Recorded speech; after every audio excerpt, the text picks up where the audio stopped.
പതിവ് പോലെ Indian national film അവാർഡിൽ മമ്മൂട്ടിയെ തഴഞ്ഞ് ജൂറി അംഗങ്ങൾ. കഴിഞ്ഞ വർഷത്തെ മികച്ച നടനുള്ള 70ാമത് നാഷണൽ അവാർഡിൽ ഫൈനൽ റൗണ്ടിൽ നിന്നും മമ്മൂട്ടി പുറത്തായതാണ് റിപ്പോർട്ട്.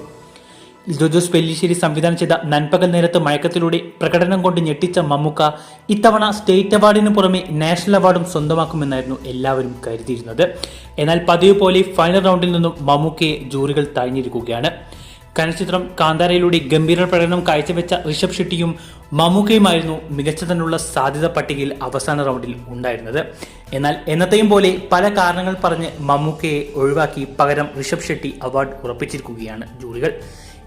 ഇനിയൊരു നാഷണൽ അവാർഡ് മമ്മൂട്ടിക്ക് ലഭിക്കില്ലെന്ന് അറിയാമെങ്കിലും താരം ഓരോ വർഷവും പല കഥാപാത്രങ്ങൾ കൊണ്ട് ബിഗ് സ്ക്രീനിൽ ഞെട്ടിക്കുമ്പോൾ അറിയാതെയെങ്കിലും പ്രേക്ഷകരും ആരാധകരും ഒരു നാഷണൽ അവാർഡ് കൊതിച്ചു പോകാറുണ്ട്. അതിന് പ്രതീക്ഷ കൂട്ടിക്കൊണ്ട് മമ്മൂട്ടി ചിത്രങ്ങൾ ഫൈനൽ റൗണ്ട് വരെ എത്തുമെങ്കിലും അവസാന നിമിഷം അതെല്ലാം വെറും പ്രതീക്ഷകൾ മാത്രമായി മാറും.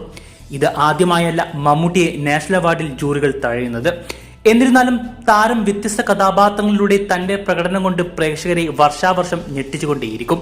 ഇനി പതിവ് പോലെ അടുത്ത വർഷത്തെ നാഷണൽ അവാർഡെങ്കിലും മമ്മൂക്കയ്ക്ക് ലഭിക്കുമെന്ന് പ്രതീക്ഷിക്കാം. നൻപകൽ നേരത്ത് മയക്കത്തിലെ പ്രകടനത്തിന് മമ്മൂക്ക മികച്ച നടനുള്ള നാഷണൽ അവാർഡ് അറിയിച്ചിരുന്നു. നിങ്ങളുടെ അഭിപ്രായം കമന്റ് ചെയ്യൂ.